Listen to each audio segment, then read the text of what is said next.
Olá, pessoal, tudo bem? Eu sou o professor Estênio, professor de administração no IFMA Campus Codó.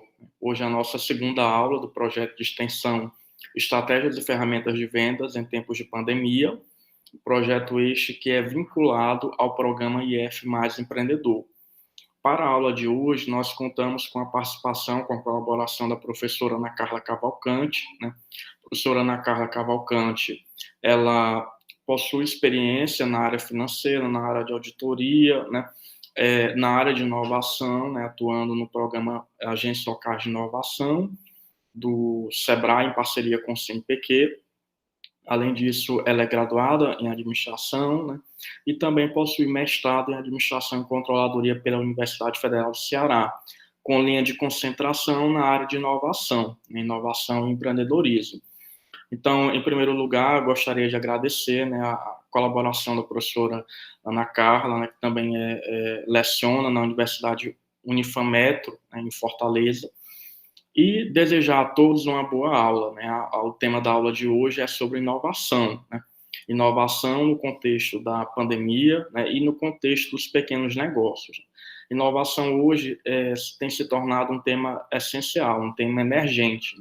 Então, a nossa expectativa é que vocês possam aprender, né, com a professora Ana Carla e que possam, né, aplicar esses conceitos nos respectivos negócios onde atuam. Então, eu desejo a todos uma boa aula e passo a palavra para a professora Ana Carla. Olá, muito bom dia, boa tarde, boa noite, a depender do horário que você está assistindo essa aula. Gostaria de agradecer aí, em nome do professor Estênio, né, pelo convite que fez para esse projeto tão bonito que tem apresentado aí no IFMA, né? Realmente, como o professor Estênio falou, já tem algum tempo que trabalho nessa área de inovação. Hoje eu sou professora, então, assim, de tudo que eu faço, o que eu mais amo é ser professora, porque eu acho que conhecimento, a gente entregar para os nossos alunos, entregar para as pessoas conhecimento nunca é demais, né? Então, eu quero parabenizar vocês também por estarem participando desse projeto. Eu espero que todos vocês possam tirar bons proveitos desse projeto, que é um projeto que com certeza vai enriquecer cada vez mais, vai trazer mais oportunidades e vai enriquecer cada vez mais a parte competitiva de vocês, tá? Então, hoje eu vou falar um pouquinho para vocês aqui, o professor Stênio pediu para que eu falasse sobre a crise da pandemia e a necessidade de inovação nos negócios. E através desse projeto, né, estratégias e ferramentas de vendas em tempos de pandemia. E aí a gente vai passar um pouquinho, vou falar para vocês sobre o que é inovação, sobre os tipos de inovação, a gente vai trabalhar um pouquinho com alguns exemplos de inovação, o que é que eu posso trazer, vou mostrar para vocês algumas grandes empresas e o que é que eu posso fazer dentro da minha organização. E aí eu quero dizer para vocês que eu estou super à disposição do que vocês precisarem. O professor Estênio pode passar meu contato para vocês sem problema nenhum. Se alguém precisar, eu estou super à disposição. Então, aqui são os nossos objetivos. E aí eu queria começar falando com vocês sobre a 3M, né? Às vezes a gente olha muito para a pequena empresa, e aí a gente diz assim, mas as grandes empresas, elas são grandes já, elas sempre foram grandes, elas vão continuar grandes, mas ela não vai ter nenhuma crise, são as pequenas. Será que é verdade? Ou será que as pequenas empresas, as micros e pequenas empresas, elas podem olhar para as estratégias utilizadas por essas grandes empresas e implementar na empresa em que eu estou passando? Então, veja, eu costumo dizer para os meus alunos o seguinte: dentro do planejamento estratégico, a gente tem algumas nomenclaturas, né? Planejamento estratégico a curto, médio e longo prazo. Eu costumo dizer que eu acho que aí vai surgir a nova nomenclatura, que é planejamento a curto, médio e longo prazo. Uma vez que a gente passou por algo que nós precisamos aí, de alguma forma, trabalhar com esse processo de ser cada vez mais inovador, o que é que eu vou trazer para poder me tornar uma pessoa inovadora, qual é a experiência que eu vou dar para o meu cliente. A 3M, não sei se vocês sabem, não sei se todos conhecem, mas a 3M ela é responsável aí pela fabricação de máscaras, fitas, sabe aquelas esponjas que a gente utiliza para lavar a louça, né? Aquelas amarelas e amarela com a parte superior verde, então aquela esponja ali que a gente utiliza. Então, eles têm lá os post-it, às vezes a gente pega os post-it, enche o computador de post-it, ou enche o espelho, ou alguma coisa nesse sentido. Então, a 3M ela é uma das empresas que a gente olha para ela e diz assim, rapaz, que empresa inovadora. E aí, em 2020, com a chegada da pandemia no Brasil, começou ali mais ou menos em março, né? Eu acho que em março foi assim quando o governo decretou o isolamento social. Então, antes a 3M ela tem algumas fábricas em outros países. Então, elas identificaram os países, Estados Unidos e China, o que as fábricas da 3M fizeram para enfrentar a crise, fizeram para enfrentar esse processo pandêmico. Então, eu vou olhar para esses países, eu vou identificar dentro desses países o que foi que eles fizeram, quais foram as medidas de segurança que eles tomaram para poder implementar aqui dentro. Então, é como se Estados Unidos e China tivessem sido lá os países em que eles fizeram como se fosse uma experimentação das estratégias, e aí eles viram o que deu certo e trouxeram para o Brasil. Então, em 2020, eles começaram a pensar o seguinte, a demanda por máscaras cresceu tanto que eu imagino que se a gente não tivesse passado por um processo de pandemia, as costureiras, algumas empresas jamais aí iam pensar tanto em relação a fazer as máscaras de pano, né? Então, acho que seria muito difícil isso acontecer. Então, eles começaram a vender muito. Venderam. Então, eles chegaram a quadruplicar aí a produção deles. Com isso, a gente começa a identificar alguns pontos que as pessoas começaram a ter uma certa preocupação, né? E uma dessas preocupações foi em relação ao que a gente fala da limpeza. Então, eu não sabia, mas nem todos uma quantidade baixa, na verdade, né? Nem todos os lares, mas uma quantidade baixa de casas, de lares, né, aqui no Brasil, usavam a esponja, né, para o processo de limpeza. E aí a 3M conta que eles nunca venderam, de 70 anos, eles nunca conseguiram vender o tanto de esponja que eles conseguiram vender. E mesmo eles vendendo muitas esponjas, eles identificaram que apenas 81%, mais ou menos, cerca de 81% aí dos 81% dos lares possuem algum tipo de esponja, né? Então, é algo assim que a gente vê. Quando eu falo disso, a gente começa a olhar. Nem todos os lares tinham esponja, a empresa identificou, apostou no que é que ela poderia fazer. E uma das coisas que eu achei super interessante,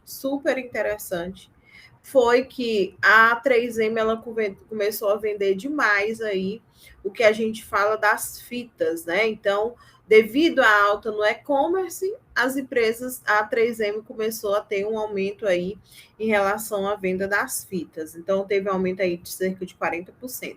E aí a gente começa a pensar, qual é a relação do e-commerce, que é uma coisa que eu vou falar para vocês, o que a gente precisa ter em relação ao e-commerce com as fitas, né? Então, por que aumentou?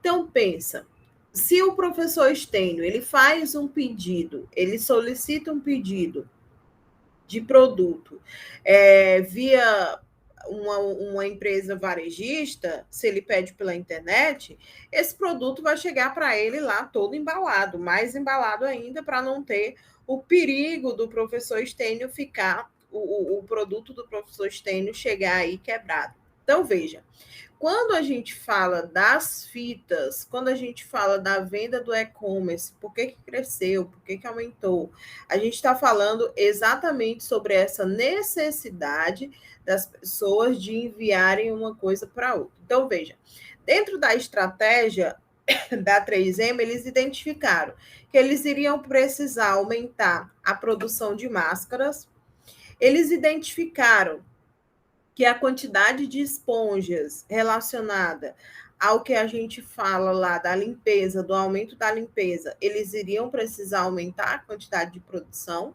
E a gente fala também em relação às fitas, né? Então, venda de fitas. Uma das coisas, quando começou a crise, faltou muito produto no mercado, né? Então, faltou aí muito produto. E um dos produtos que faltou muito foi em relação à caixa. Então, como é que eles iam conseguir colocar os produtos, enviar os produtos que eram pedidos no e-commerce em caixa, se o fornecedor dele era da China e estava tudo proibido aqui. Então, eles começaram a identificar o quê? Olha, a gente precisa encontrar aí no Brasil alguém que tenha alguma forma de produzir essas caixas. E aí eles encontraram. Então, hoje as caixas deles é comprada aqui no Brasil, né? E aí, o que é que eu quero dizer para vocês com esse exemplo da 3M? Essa mudança de compra, essa mudança de entender o que é que eu vou vender mais, devido às experiências que as minhas outras fábricas tiveram. O que eu quero dizer para vocês é que, se a gente se considera uma empresa atualizada, ou até mesmo, eu me considero a pessoa mais atualizada, tenho um conhecimento mais atualizado, mas tem algum momento que eu não vou ser mais atualizado. Por quê? Porque os estudos estão mudando, a necessidade do consumidor está mudando, as coisas estão mudando. Então, eu quero dizer para vocês o seguinte: nunca se contentem achando que vocês são a empresa ou que vocês são as pessoas mais atualizadas. Nós somos, mas por alguns momentos, outros a gente deixa de ser essa pessoa tão atualizada. Então, a gente precisa entender, eu como gestor, eu como empreendedor, qual é a minha necessidade em entregar produtos de sucesso para o meu cliente. Então, eu preciso olhar para o meu cliente, eu preciso identificar qual é a necessidade do meu cliente e o que é que eu posso fazer para encantar o meu cliente, e assim eu demando lucros, né? Ter grandes lucros. Quais são as dificuldades hoje das empresas inovarem? E aí as empresas, elas têm muito... que eu ouvia muito, né? Alguns gestores falando que porque eu vou inovar, eu vou precisar gastar muito, sabe? Então, deixa do jeito que tá mesmo, né? Então, a gente precisa entender o seguinte: quando eu falo de inovar, tá? Quando eu falo de inovar, eu não estou falando de somente gastar dinheiro, né? Investir, na verdade, eu costumo dizer que não é nem gastar, é investir. Investir dinheiro. Quando eu estou falando de inovar, eu estou dizendo, olha, eu preciso trazer situações melhores, situações financeiras melhores. Eu preciso trazer algo que seja melhor, mas não necessariamente vai envolver dinheiro. Mas, quando eu inovo, eu consigo ter um retorno financeiro muito legal, muito bom, tá? Então, o que é que eu tenho? Eu tenho empresas. Quais são as maiores dificuldades que a gente vê hoje dentro dos gestores? E aí eu espero de coração que não seja uma dificuldade de vocês. É ter muito dentro da mente, é ter na mente que a gente tem que inovar e eu preciso desembolsar. Às vezes não. Às vezes eu vou utilizar a minha plataforma. Se a gente for olhar, por exemplo, a Ambev, o que foi que a Ambev fez? Ela começou a fazer produção de álcool. Então, ela utilizou da plataforma dela, ela utilizou dos colaboradores dela para que eles pudessem, de alguma forma, utilizar a minha plataforma para fazer o que estou precisando nesse momento. Ortobon foi uma das empresas assim, que não parou durante a pandemia. Por quê? Porque eles começaram a olhar a percepção, a gente pode olhar para a crise e transformar a crise em algo bom. Como assim? Então, eles começaram a produzir colchões que fossem hospitalares. Então, a gente precisa entender, olho para a dificuldade, entendo qual é a dificuldade, e aí eu vou tentar solucionar aquela determinada dificuldade. Outra coisa, quais são as dificuldades que a gente tem em relação a inovar? Quando a gente começa a inovar, não vai ser uma coisa que vai mudar para sempre a minha vida, não é isso. Esse processo de mudança, ele vai acontecendo constantemente, ele vai acontecendo com o passar do tempo. Então, a gente tem aqui alguns tipos de inovação. Então, como tipo de inovação, a gente tem implementação de um produto novo, significativamente melhorado. Nós temos aí uma mudança em relação a processo, em relação a marketing, em relação a método organizacional. Não sei se vocês lembram, né, desses aparelhos aqui, assim que eles surgiram. E aí, eu tive um celular desse daqui, era até um Motorola na época. Esse botãozinho aqui do meio era o auge, né? Então, lá tinha funcionalidade, eu ficava só com o dedinho lá, passando para um lado e para o outro. É como se eu tivesse tendo a sensação do que a gente chama hoje do touchscreen, né? Então, é como se eu tivesse lá essa sensação passando para um lado e para o outro. Era, assim, maravilhoso, né? E aí, o que é que a gente faz? Nós, hoje, se a gente olhar para esse tipo de produto, muito provavelmente você não quer mais. Muito provavelmente você vai querer lá o teu smartphone, que tem acesso ao WhatsApp, que tem acesso a uma série de coisas. Então, quando eu falo de inovação de produto, eu estou falando o que eu posso trazer que eu vou mudar as características funcionais daquele determinado produto. Uma das empresas que eu acho assim, eu não como, mas eu acho assim, super inovadora, ela sempre está buscando, né, ver a questão da necessidade do cliente, é a empresa, o McDonald's, né? Não sei se vocês viram uma campanha atual, acho que não deve ter um mês, em que eles colocam lá como se fosse a gíria de cada região, falando que aquele sanduíche é uma delícia. Então, aquele sanduíche era uma delícia, por exemplo. Oxente, né? No Maranhão se fala muito Opaí, né? Em outros estados, Bahia. Então, é como se eu estivesse olhando as necessidades do meu cliente e eu estivesse oferecendo. Então, vamos lá, inovação de produto. Quando a gente fala de inovação de produto, uma das coisas que a gente viu muito durante o período de pandemia foi o quê? A Veja lançou um álcool em gel. Então, quando é que a gente ia pensar que a Veja ia ter um álcool em gel, né? A gente olhava muito para a Veja como produto de limpeza, mas álcool em gel. Eu olho para as costureiras e eu começo a identificar a questão da máscara, né? Então, a utilização da máscara. Eu olho, por exemplo, para o álcool e eu olho as características. Não estou falando do tamanho da embalagem. O tamanho da embalagem é marketing. Estou falando das características, mudança do cheiro, né? Das características. E aí eu instigo a vocês a colocarem aí no papel, na empresa de vocês, o que foi que vocês trouxeram de melhoria, de inovação de produto.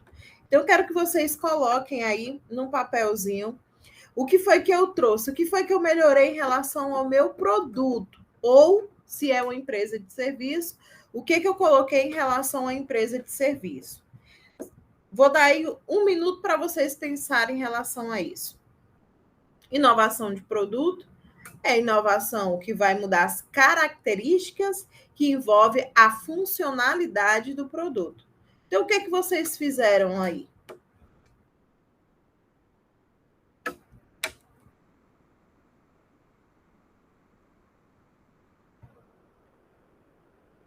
Ok? A gente passa para a inovação de processos. Lembra que eu falei para vocês da Ambev? Quando eu falei para vocês da Ambev, que a Ambev utilizou o processo dela, o que vocês fizeram como processo? eu utilizei um novo software, eu utilizei uma nova técnica, eu coloquei aqui um software de gestão de gerenciamento de equipamentos. Tem um exemplo que eu amo falar nas minhas aulas em gestão de processos, que é o seguinte. Eu fazia unha em uma manicure há algum tempo. Acho que eu passei uns 6 anos fazendo unha com ela. E eu não ia para nenhuma outra por causa de um motivo, né? Todas as minhas unhas da mão, não sei se existe alguém assim parecido comigo, acho que não, acho que só eu mesmo. Mas todas as minhas unhas da mão, elas são encravadas. Todas as unhas da mão, elas são encravadas.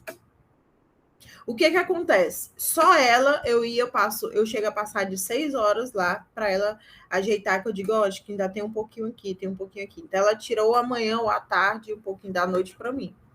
Então, todos esses anos, eu só fazia minha unha com ela. Até que um dia ela precisou viajar. Então, ela viajou e ia passar mais de um mês. Imagina só, quem já tem todas as unhas encravadas, ainda tendo mais unha encravada, acho que não ia dar muito certo, né? Demorando esse tanto de tempo. E aí eu fui em um determinado salão. Quando eu cheguei nesse salão, eu fiz a minha unha, eu amei a moça que fez a minha unha. Amei de paixão. Só que eu não lembrava o nome dela. Aí eu demorei 6 meses para voltar lá. Quando eu voltei lá, porque a moça que faz a minha unha tinha viajado novamente, quando eu voltei lá, eu fiquei, eita, agora eu não sei o nome da moça. E agora? Aí a moça lá da recepção viu que eu estava assim um pouco, né? Ela, a senhora está procurando alguma coisa? Eu falei, moça, aí eu contei a história para ela toda. Aí ela disse, me dê seu nome completo. Aí eu fui lá e dei, Ana Carla Cavalcante das Chagas. Ela puxou no sistema. A senhora veio aqui tal dia, a senhora pintou a sua unha de tal cor, a senhora foi atendida por fulano de tal, e o seu pagamento foi esse. Confere, eu disse, ó, se você está dizendo, foi, né? Eu lembrava da forma de pagamento, lembrava do dia, eu não lembrava da moça. E lembrava da unha, porque eu só pinto de uma mesma cor. Então, ela estava, porque ela estava me falando era verídico. Aquilo ali me deixou tão impressionada, porque às vezes a gente pede para o nosso cliente, coloca aqui o seu nome completo, aí ele já fica, ah, meu Deus, vai me mandar propaganda. Ela nunca me mandou propaganda, mas ela tinha lá os meus dados, ela guardou os meus dados, então eu achei isso assim incrível, totalmente incrível. Então, o que é que eu como gestor estou fazendo em relação à inovação de processos? Como é que eu estou melhorando através dos meus equipamentos, dos meus softwares? O que é que eu estou fazendo? O processo de pedir para que o meu colaborador, o aluno não, o meu colaborador, desculpa, faça o atendimento no WhatsApp totalmente manual. Se eu criar um chatbot, né? Se eu criar alguma coisa, eu consigo reduzir já esse processo de ter que colocar uma pessoa ali somente para responder aqueles questionamentos. A gente passa pela inovação de marketing, e aí, quando eu falo de inovação de marketing, eu estou falando em relação à mudança das embalagens, né? Da forma de fora das mudanças das embalagens. Eu não estou falando das características. Lembra que característica é inovação de produto. Lembra que inovação de marketing é embalagem, é o posicionamento, é algo de fora, não é algo de dentro que envolve. Então, por exemplo, aqui a Soul Natura, né? Ela tem aqui essa mudança e tudo. Então, como é que eu olho para essa Natura? Como é que eu olho para essa embalagem? A Natura é uma das empresas que mais inova, né? Então, a gente vê aí questão da inovação. Eu não trabalho com o 3CM, não sou representante, mas um exemplo que eu amo da 3CM é em relação, não sei se vocês vão lembrar, acho que há uns 3, 4 anos atrás, o shampoo da 3CM, ele tinha um formato como se fosse de uma maisena, um biscoito maisena. E aí eles mudaram a embalagem aqui para um frasco mais redondinho. E aí eu fiquei pensando durante um tempo por que eles fizeram isso, né? E aí eu cheguei à seguinte conclusão, não conversei com ninguém se foi isso. Mas quando eu coloco os frascos estilo maisena, a probabilidade de ter mais produtos na prateleira é menor do que quando eu coloco os frascos redondos, né? As embalagens redondas. Então, é uma coisa que a gente precisa, que eu preciso olhar, que eu preciso entender o que é que eu tenho feito de inovação de marketing. É uma mudança que eu fiz no layout da minha loja. Algumas pessoas acham super besteira contratar lá um consultor de design interno, né? Ou um consultor de design como um todo, que vai olhar para a tua loja, que vai ver as dificuldades, que vai ver o que é que eu posso melhorar de layout. Então, eu tenho tudo isso daí para verificar. É um dos exercícios que eu quero que vocês façam também. Inovação de marketing. O que foi que eu fiz? Eu mudei o visual da minha loja. Uma coisa, gente, as pessoas elas estão procurando muito Instagram, as pessoas estão procurando muito WhatsApp. Então, quando eu vou numa página e eu vejo uma página no Instagram que está muito poluída, aí eu já começo, não, isso aí eu acho que não dá certo, não. Eita, esse negócio aí não é legal, não. Então, eu tenho aí esse processo de, não, acho que não tá legal, sabe? Então, essa inovação de marketing, isso, eu preciso olhar melhor, preciso ter um olhar melhor em relação a isso. A mesma coisa quando a gente vai comer num restaurante, quando chega lá, o ambiente é todo escuro, a pessoa nem quer mais, né, entrar naquele lugar ali. Então, comida tem que ser algo que você olhe, tem que haver limpeza. Inovação organizacional remete muito à prática da minha equipe, da relação da minha equipe. Então, como é que eu posso inovar de maneira organizacional, método organizacional? Treinando meus colaboradores, me treinando, abrindo oportunidades. E aí, uma coisa que eu quero que vocês, tanto quem é colaborador, como quem é empresário, empreendedor, desculpa, eu quero que coloquem na mente o seguinte, que eu olhar para o meu colaborador, olhar para o meu cliente é o que faz sentido para manter o meu negócio. Então, por exemplo, como é que eu olho para o meu colaborador? Como é que eu olho para o meu cliente? Eu vou abrir um espaço onde ele vai poder colocar, ele vai poder depositar ali as ideias dele. Eu vou ter um momento em que eu faço um brainstorm e aí eu consigo ouvir o meu cliente, eu consigo ouvir o meu colaborador, eu consigo ouvir o meu colega de trabalho. Então, inovação organizacional é o que eu estou fazendo para as pessoas, pelas pessoas que estão ali no mesmo ambiente que eu, e o que as pessoas elas me entregam de volta. Então, eu estou falando por esse processo de inovação organizacional. Então, eu trabalho tudo isso e começo a ter uma cultura corporativa. Então, como é uma empresa com uma cultura inovadora? Então, olha só, é o momento em que eu olho para o meu colaborador e eu consigo enxergar no meu colaborador, o meu colaborador consegue enxergar que aquela empresa é muito top. Se a gente olhar para o Nubank, olha só, massa demais, né? Eu olho para o Nubank, isso é sensacional.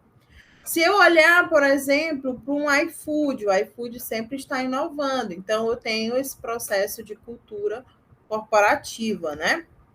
E aí, tipo de empresa, eu costumo dizer, qual é a empresa que inova mais? É a pequena ou é a grande? As duas elas vão inovar do mesmo jeito, desde que eu entenda, eu como gestor, eu como colaborador, eu como representante, desde que eu entenda a necessidade de trazer uma melhor experiência para o meu cliente. Então, a gente ouve muito falando sobre o problema das organizações, geralmente não é a falta de ideia, né? Mas é como é que eu vou fazer, como é que eu vou descobrir para colocar essas ideias em prática, quais são os pontos que eu vou fazer para colocar essas ideias em prática. Aqui é um caso de um robô. Então, eu trouxe aqui em relação a exemplo de inovação de produto, de inovação de marketing, de inovação de processo, tudo em um só. Porque quando a gente fala de produto, a Toyota está lançando um novo produto. Quando a gente fala de processo, a Toyota está utilizando a mesma plataforma que ela precisa para produzir o carro, para produzir um robô. Quando a gente fala de marketing, olha só que legal o que, é que eles estão fazendo, vai ser algo que vai bombar aí a marca da Toyota. E quando a gente fala de método organizacional, ele está olhando para as necessidades das pessoas. Então, a Toyota ela está lançando aí um robô, está testando, na verdade, um robô que limpa a casa pelo teto. Sabe aquele negócio suspenso, né? Sabe aquele negócio, às vezes a gente comanda o robô. Olha, gente, uma coisa. Nós nunca vamos ser substituídos por robô. A não ser aquelas funções aquela sua atividade você vai, toma. Que você não, aquilo que você não consegue ter empatia pelo próximo, muito provavelmente não vai dar muito certo, né? Então a gente tem aí esse robô doméstico, né? Esse robô ele está sendo testado para fazer todo esse processo de limpeza de modo suspenso, limpar a casa suspenso. Por quê? Por que ele está fazendo tudo isso para ser de modo suspenso, né? Por um motivo. O motivo de ser suspenso é o motivo que a gente fala de que quando eu vou varrer a casa e tudo tem alguma coisa no chão, empata, é um problema danado, né? Então, no momento que eu faço todo esse processo de limpeza pelo teto, as coisas elas começam a melhorar mais, que no teto não vai ter lá tanto empecilho como eu tenho no chão da casa. Uma dica que eu quero dar para vocês, né, em relação, minha gente, olha, quando a gente olha para um tempo atrás, quem é que ia querer se consultar com um médico via plataforma? Ninguém ia querer. Porque aquilo ali era algo que ia ser. Eu olho para isso aí, não é a mesma coisa. Como é que o médico. Hoje já é uma prática, então algo que eu acho que era assim, de tudo, era algo que seria mais difícil, né? A gente entender, colocar na mente, hoje é algo que é necessário. E aí eu lembro quando eu fui fazer uma consulta e a médica ficou olhando pelo celular, conversando com um amigo dela, perguntando um remédio para mim. Aí eu olhei assim, eu disse, eita, será que esse negócio vai dar certo, né? E aí hoje é algo assim super normal. Então, você vai olhar, você vai ter essa experiência de falar com outros profissionais, de ser atendida por outros profissionais. Então, uma dica que eu dou para vocês, né? Se eu puder dar a dica para vocês em relação ao Instagram. Quando vocês, donos de empresas, né? Ou futuros donos de empresas, ou colaboradores, não sei. Quando vocês forem olhar, quando vocês forem criar um Instagram, se já tem, gente, coloca lá o link que vai direto para o WhatsApp ou vai direto para o canal de atendimento entre o cliente e você. Às vezes a pessoa quer comprar, tá ali olhando, é algo que dá para comprar logo, mas aí passou direto, foi um negócio não foi muito bom e tal. Aí a pessoa vai lá no Instagram, ainda tem que salvar o número, pronto, já cansei, né? Pelo menos eu canso logo, esse negócio de ter que salvar número. Eu já estou cansada, né? Então, coloca o link, você clica o link e vai direto para o teu WhatsApp, faz os negócios direto, tá? Então, é uma das dicas que eu dou para vocês. O WhatsApp, gente, coloca lá o catálogo do WhatsApp, vai lá no WhatsApp e coloca um catálogo com as coisas, porque a pessoa já olha. É uma coisa que é muito chata, a pessoa só vende aquilo, mas você vai lá e não vê o catálogo, é algo muito chato. Uma coisa que a gente nunca imaginou, né? Então, as pessoas não tinham tanta facilidade, era algo assim muito difícil trabalhar com o Google Meet. Então, hoje é uma ferramenta, utiliza. Quer fechar um contrato? Vamos ver aqui no Google Meet, ou faz uma chamada de vídeo online, não sei. Então, hoje, o que a gente precisa criar para o cliente? Então, tudo que vocês forem fazer, eu quero que vocês façam aí esse exercício de colocar o que foi que vocês fizeram de inovação de cada um daqueles pontos que eu passei. E qual é a minha experiência, o que eu estou entregando para o cliente? O que eu estou fazendo de inovador? O que eu estou inovando e o que eu estou fazendo nesse casamento com a tecnologia? Então, a tecnologia ela veio para mudar. Como é que eu tenho uma empresa e eu não tenho nenhum delivery, né? Então ela veio para mudar, a importância de se saber, de se mudar. E aí eu tenho uma palavra, eu quero deixar para vocês uma frase que eu gosto sempre de deixar, é não tenha medo de sonhar. E aí uma pessoa da Ambev falava muito assim, sonhar pequeno e sonhar grande dá o mesmo trabalho, né? Então vamos sonhar grande. Então não tenham aí medo de sonhar. Eu acho que é o que a gente precisa na vida. A gente vive de sonhos, a gente precisa sonhar, porque quando a gente para de sonhar, o que é que nós somos, né? Gente, um abraço para vocês. Aproveitem demais o programa. O que vocês precisarem, eu estou super à disposição de vocês, tá bom? Tchau, tchau. Fiquem bem. Professor Stênio e IFMA, muito obrigada mais uma vez pelo convite e saibam que vocês podem contar comigo para o que precisar, tá bom? Tchau, tchau, gente. Um abraço.